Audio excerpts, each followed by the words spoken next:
All right, let's get into the mailbag, also known as Friday feedback, also known as the Friday feed bag. I don't know.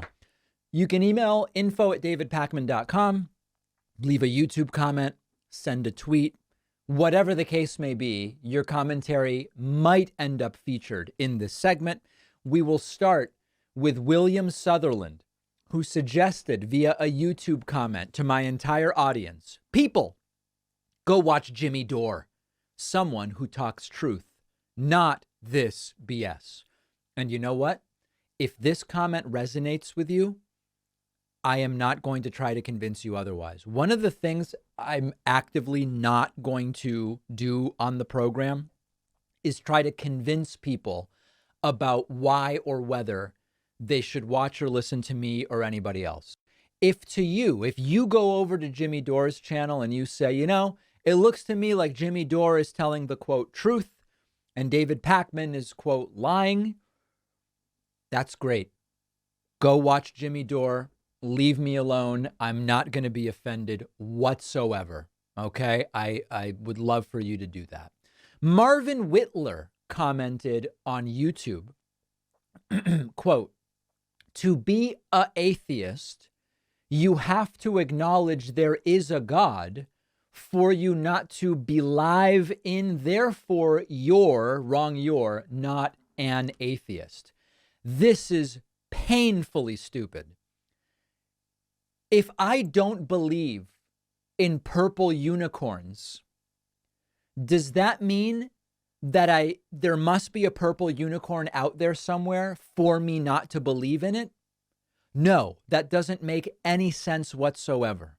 This is the type of nonsense that ends up becoming a meme and repeated and repeated and repeated. And if you take 1 second to think about it, you realize it doesn't make a shred of sense whatsoever. To be an atheist, you have to acknowledge there is a God. No, you don't. Doesn't really make any sense. I'm sorry. Okay. Grimace posted to the subreddit about my book recommendation, Waves of Rancor, and says, David mentioned this book on a show last week. I was able to hunt down a copy. Holy cow. Reading this book is eye-opening. It was published in '99. And the stuff they talk about, how the far right are indoctrinated, is insane. They still use the same techniques today. I highly recommend it. I would buy a used copy or find a means of getting a less expensive digital copy.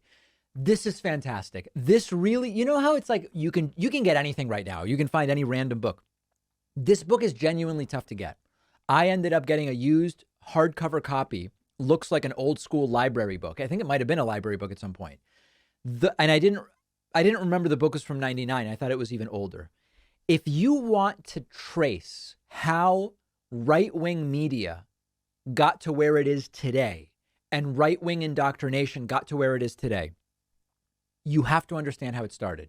And this book, Waves of Rancor, goes back to the way in which talk radio originally ended up on AM radio, the degree to which right-wing religious broadcasters sucked up a bunch of the licenses for broadcasting all the way through and into Fox News. If you really want to understand how our media got to where it is today, such an important book. And I love that Grimace was able to find a copy. Also from the subreddit, Matt Latley says, does anybody else reflexively say Troth Central or Lauren Boebert? I watch too many of his, meaning my videos, that the wrong pronunciations are permanently stuck in my head. Yeah, the same thing happens to me. Sometimes when Trump goes at a speech and he says, they should really be investigating Biden and Hillary and even Obama. I will sometimes almost feel like Trump got it wrong by saying Obama instead of Obama. They're extraordinarily meme-worthy little snippets. And I apologize if now they're in people's heads in that way. Okay, also from the subreddit, this is from a user named Cool Customer. This gets me back to, do people watch the videos before commenting? Do people listen to what I say before commenting? I recently did a segment about Bobby Kennedy Jr.'s candidacy, saying this guy's an anti-vax dude. He's using pro-Putin talking points. No one should vote for him. And yes, I once had dinner with him and we have mutual friends. look at the post that showed up on my subreddit. David shouldn't whitewash Bobby Kennedy Jr.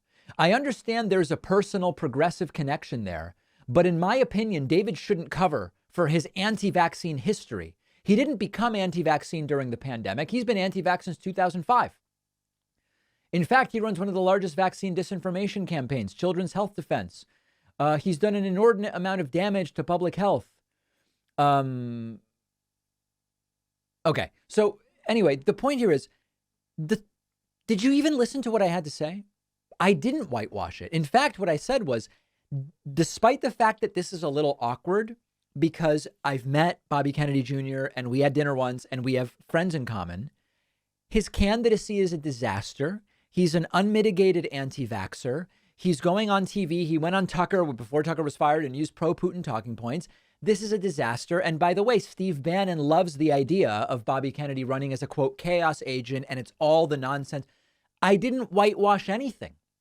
In fact, I said, despite personal connections, I think that this campaign is an absolute and total disaster. So please criticize me for things I've said, not things I haven't said. The Bobby Kennedy candidacy is a disaster, without a doubt.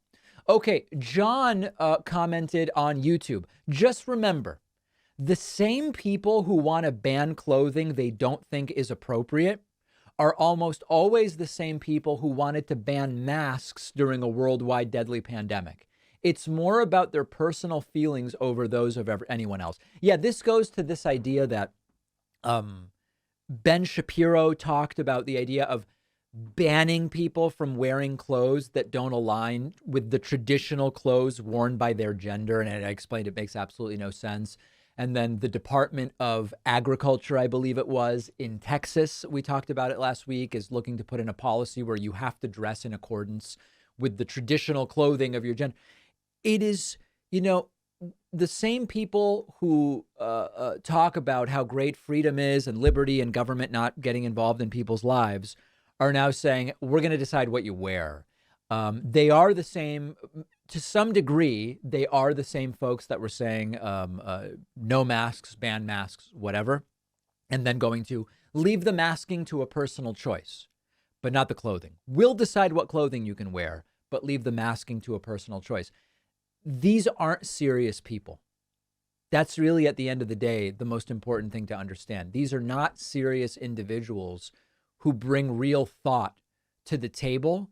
They reflexively will say whatever they think at that particular moment is useful to achieve whatever immediate goal they have, even if it conflicts with whatever they said a week ago.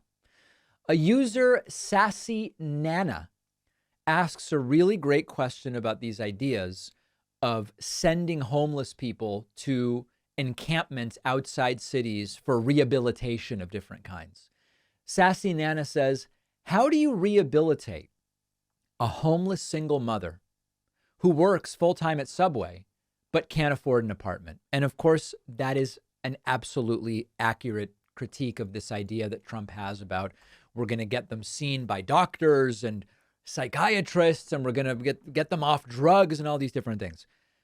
Tons of homeless people are working, or very recently were working. And either way, sending them outside of a city will either make them unable to continue working or make it dramatically more difficult for them to get a job anytime soon. It's a disastrous idea. The homeless encampment idea has recent examples of how it's failed and more distant in history examples of how it's failed. It's inhumane. The conditions always become ridiculously, humiliatingly bad, dangerously bad. And the crowd cheers whenever Trump brings it up. So it is very, very scary stuff. If you have anything you want to say, feedback on the show, criticisms, praise, whatever, you can email info@davidpakman.com or leave a comment on any of our various social media platforms. We have a fantastic bonus show for you today. The show doesn't have to end right now. If you're not a member, there's no more show until next Monday. If you are a member, we have the bonus show coming right up. You can sign up at joinpakman.com and make absolutely sure that you know the coupon code indicted is available to you And I think it's like a 50% discount off of the cost of membership. Join Pakman.com. See you on the bonus show.